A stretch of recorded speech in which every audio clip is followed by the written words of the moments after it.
Hey everyone, welcome to the Art of Financial Freedom. Have you ever wondered about something from ancient history? How could a single emperor control hundreds of millions of people? As a kid watching historical dramas, I'd see emperors shouting orders at their ministers, while these powerful officials cowered in fear. I couldn't help but think, why don't they just fight back? There are so many of them against just one person.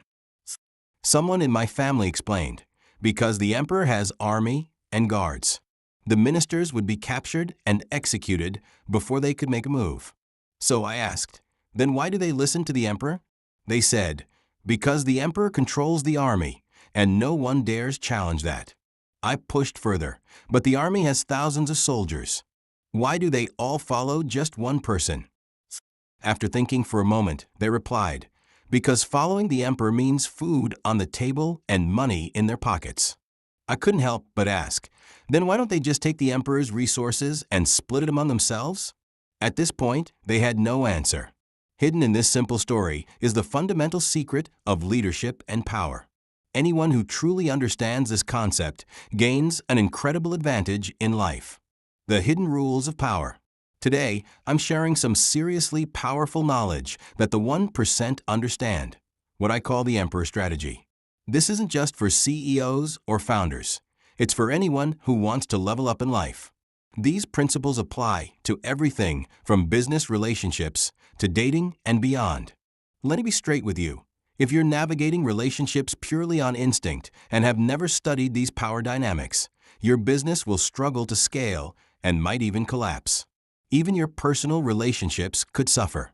If you want to break into the upper echelons of society or become a leader in any capacity, you need to understand these principles. You need to know how to win people's loyalty and make them genuinely want to work with you.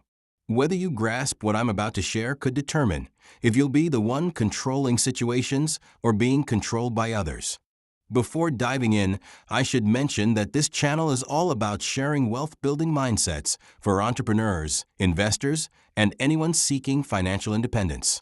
If you want more free content like this, hit that subscribe button and turn on notifications. I genuinely hope everyone who likes this video achieves financial freedom sooner rather than later. If you find value here, share it with others who might benefit. Now, let's get into the real content. The natural evolution of leadership. First, let's understand who naturally becomes a leader. In primitive societies, everyone was independent. There was no hierarchy. Imagine someone like Jake, physically strong and aggressive, capable of taking food from others and threatening their safety. But despite his strength, Jake wasn't interested in ruling over others. On the flip side, there was Alex, who was physically weaker. Hunting was difficult for him, and his food was often stolen. Others in similar situations included Sarah and Marcus, facing harsh conditions and threats from stronger individuals like Jake. These three formed an alliance to hunt together. While individually weak, together they formed a formidable unit. Even Jake, the strongest individual, couldn't handle all three at once. Seeing this shift in dynamics, Jake wanted to regain his advantage. So he approached Alex's group saying, I want to join you. We'll share the benefits. When we face threats, I'll help fight. If you refuse, I'll team up with others to take you down. After consideration, they accepted Jake into their group. Now they were four with significantly enhanced strength. They stopped hunting and began taking resources from others. They also prevented other groups from forming, immediately crushing any signs of unity among others. Gradually, everyone in the area fell under their control. A small private alliance became the dominant force in the entire community, and from this, tribal structure formed. This small group became the elders, establishing leadership positions. As the population grew, conflicts and tasks multiplied. To resolve disputes and optimize management, they established rules and recruited talented administrators to help run things. This is how bureaucracy was born. Do you see the pattern? The person with even a slight advantage from the beginning, Jake, easily became the leader. The lesson? In today's world, if you have even a small edge in business or any area, you can leverage it to become the boss or leader. The unavoidable solitude of success. When starting a business, having just one advantage over your partners can position you to become the leader. But here's the truth not many talk about. Every successful person carries solitude. Every leader walks alone. If you want to reach exceptional levels of success, understand that you can only truly rely on yourself. Parents, friends, colleagues, none can be fully depended on for your journey. To become exceptional, you must differentiate yourself from the average, and that means embracing solitude as part of your path. Your thinking will often be something that ordinary people simply cannot comprehend. If those around you are average thinkers, they'll often be driven by emotion rather than logic, potentially disrupting your focus. For instance, many online critics think I'm arrogant and believe I need to fix countless flaws immediately. But here's my take: everyone has flaws, and obsessing over fixing every weakness is counterproductive. Instead, I focus intensely on my strengths, maximizing them every hour of every day. There are 24 hours in a day. If I continuously develop my strengths throughout those hours, that's an excellent day. Maintain that for 365 days, and I've had an exceptional year. Do that for decades, and I've spent my life becoming extraordinary by focusing on what I do best. Breaking free from conventional wisdom. Here's a question worth considering. Why should you take life advice from people who are less successful than you? Many of us grew up with the idea that obedience to parents and authority figures is the ultimate virtue. But have you considered that if you follow the exact path they've laid out, you'll likely only reach their level in life? If your parents struggled financially, following their career and money advice will likely lead you to similar financial outcomes. While they certainly love you and want the best, they can only guide you based on their limited perspective. If they aren't wealthy or haven't achieved what you aspire to, their advice may not serve your ambitions. True respect for their sacrifice isn't blind obedience. It's surpassing what they achieved and creating something better. To do this, you must become stronger than the forces that would keep you average. Every exceptional person has a resilient and sometimes stubborn mindset. Only by maintaining this mindset can you live an extraordinary life. Truly successful people don't need validation from those who haven't achieved what they have. Whether they've reached their ultimate goals yet or not, they self-validate, self-encourage, and self-motivate. They don't bow to conventional thinking or waste energy on pointless arguments with those who don't share their vision. The real path to financial independence. I often receive comments telling me to be more humble or gentle in my approach. But why do people give this advice? Usually, they don't even know their own motivations. The simple truth is that most people are uncomfortable with those who are different. An outstanding person is, by definition, not normal. Their instinct is to try making me more like them, to accept their limitations and mindset. But that's precisely what I can't do if I want extraordinary results. If my thinking aligned with the average person's, I would no longer attract exceptional people and opportunities. I'd end up living an average life, confined to the same limitations as everyone else. The reality is that many people once had dreams of greatness, had that spark of exceptional potential, but that spark was extinguished by parents, friends, or partners, all in the name of love and protection. Successful entrepreneurs share a common trait. We're comfortable with being different. I share these perspectives daily to connect like-minded individuals, so we can find our tribe and no longer feel isolated in our thinking. Ever wonder why, throughout history, when one ruler captured another, they often engaged in conversation before any execution? It's because they recognized in each other the similar burden of leadership and isolation. They saw their own reflection in their adversary. If you want extraordinary results, you must escape the comfort zone and limited thinking of the average person. You must do what most wouldn't dare, consistently challenging yourself beyond normal boundaries. As Rich Dad, Poor Dad teaches, escaping the cycle of financial limitation requires evolving from employee or freelancer to entrepreneur and investor. When starting with nothing, entrepreneurship is your fastest path to changing your financial destiny. Historically, this meant conquering territory. Today, it means building companies and identifying wealth opportunities. With digital technology, you can launch businesses online with minimal startup capital, creating substantial profits through leverage rather than personal labor. I strongly encourage anyone wanting to escape the trap of mediocrity to begin their entrepreneurial journey through personal branding and digital platforms. Mastering the art of leadership. As leaders, we must understand a fundamental truth. Leadership is inherently isolating. The larger your organization and the more people you manage, the more complex the relationships become. Without skills in handling these dynamics, you'll quickly find yourself overwhelmed by interpersonal challenges.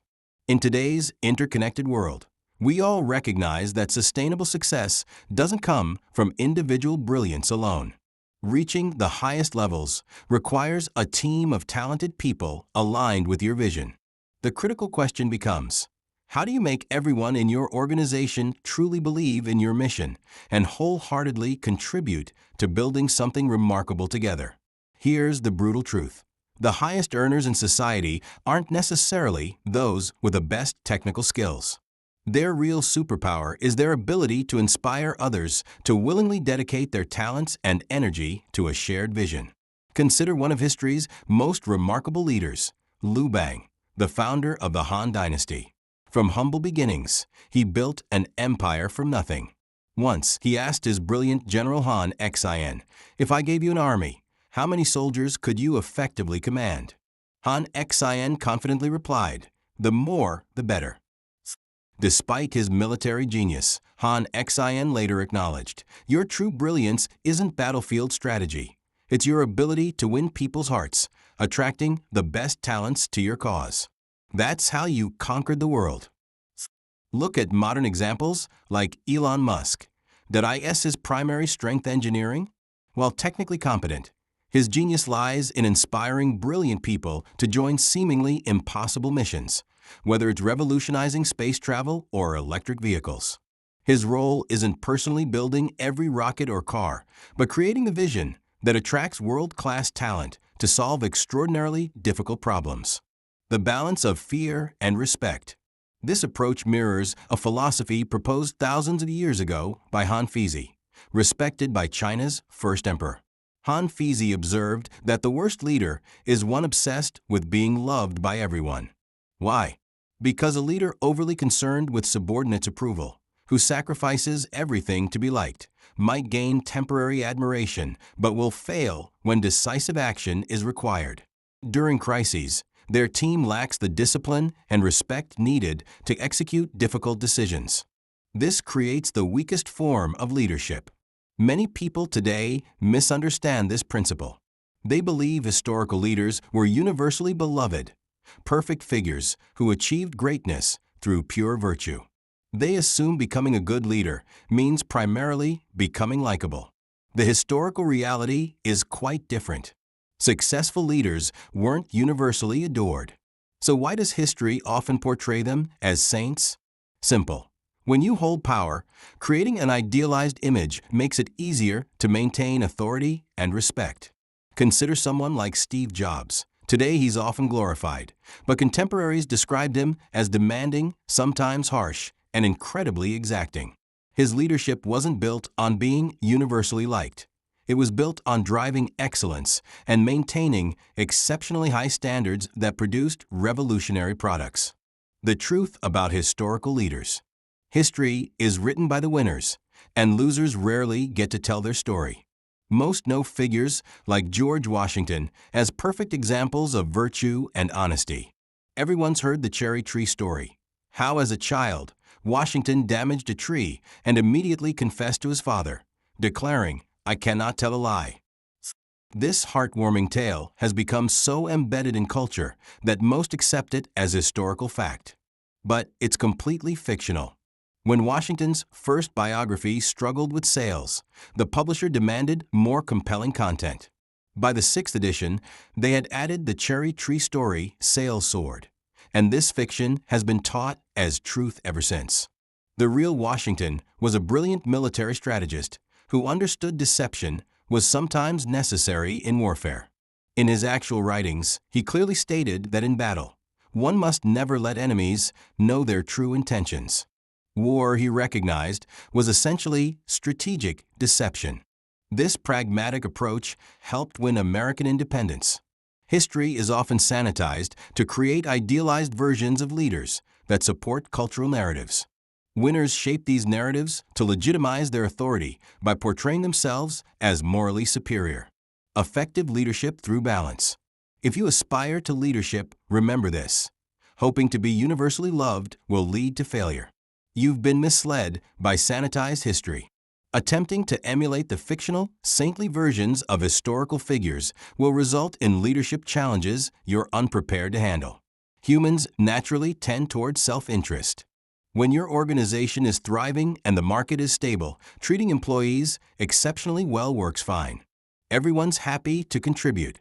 But when facing crises or market shifts, expecting the same level of loyalty without the same benefits often leads to disappointment. People accustomed to comfort rarely volunteer for sacrifice. When you request extra effort during difficult times, many will resent the change in expectations. Some will criticize your leadership, others will disengage, and many will simply leave, believing you've somehow failed them. If growth slows, they'll question why they should exert additional effort rather than find a more comfortable situation elsewhere. A leader who prioritizes being loved above effectiveness creates an environment without boundaries. When everyone expects constant accommodation, they'll continually test limits, knowing there are no real consequences. Such leadership ultimately fails everyone involved. This doesn't mean effective leadership requires being feared. Sun Tzu noted that a leader who is merely liked lacks authority, while one who is respected demonstrates true leadership quality. Being respected, which includes a healthy element of appropriate fear, means people take your expectations seriously. Team members exercise care in their work, minimize mistakes, and often contribute beyond minimum requirements. This creates accountability and excellence. Human nature tends toward taking things for granted. Consistent exceptional treatment without expectations becomes the expected norm. But when circumstances require reciprocity, disappointment often follows. A balanced leader understands this dynamic. They create appropriate expectations and boundaries while recognizing contributions. This establishes a culture where investment in the organization's success is mutual. When team members have meaningfully invested their efforts and identity in your vision, leaving becomes costly, not just financially, but emotionally and professionally. The highest form of leadership creates both appropriate boundaries and genuine care, respect combined with authentic connection. A leader who is both firm in standards yet authentically concerned with their team's well-being creates true loyalty. This balanced approach maintains clear expectations that aren't casually violated, while still showing authentic appreciation for those who meet or exceed those standards. Applications beyond business. These principles extend beyond business leadership. In relationships, friendship, and family dynamics, boundaries play a crucial role. Consider romantic relationships. When one partner has no boundaries and consistently accommodates the other regardless of behavior, respect typically erodes quickly. Modern relationship experts note that partners who maintain healthy boundaries while also showing genuine care tend to develop the strongest, most respectful relationships. Without boundaries, relationships become unbalanced and ultimately unsatisfying for both parties. Any healthy relationship, romantic, professional, or familial, requires clear expectations and boundaries.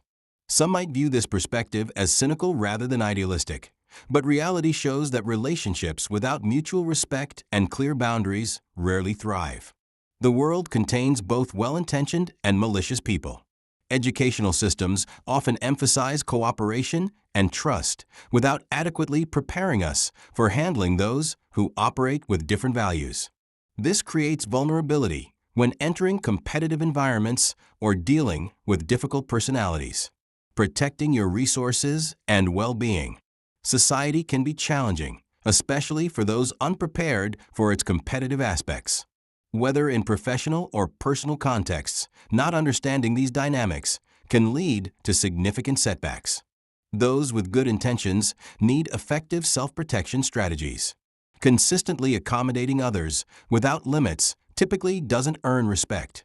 It often invites disregard or exploitation. Your attention, effort, and resources should be given purposefully, not unconditionally. Allow others to demonstrate they value what you offer, and they'll recognize its true worth. Don't automatically help those who haven't shown themselves worthy of your investment. There are people who, despite limited capabilities, behave maliciously toward others. Those with good intentions need to learn discernment rather than trying to save everyone indiscriminately. Self-sacrifice without purpose benefits no one. Your resources should improve your quality of life and create value, not enable wasteful consumption by others. Protect your assets and consistently improve your circumstances through wise stewardship. People without purpose or direction don't need false hope. They need meaningful challenge and accountability. Our culture often promotes excessive accommodation at the expense of healthy boundaries, causing us to forget that in natural systems, those without protective instincts become vulnerable. This world contains both extraordinary opportunity and significant challenge. Rather than simply teaching each other to be compliant, we should learn to be simultaneously kind and strong, generous and discerning. I hope these perspectives help you reflect on your own approach to life and leadership. The good news is that when these realizations come, you likely still have time, health, and earning capacity to implement positive changes. Due to time constraints, we'll end here. I share free content on wealth building, entrepreneurship, and achieving financial independence. If you don't want to miss future insights, subscribe to this channel, turn on notifications, and share this video with others who might benefit. My sincere wish for everyone who's engaged with this content is early financial freedom.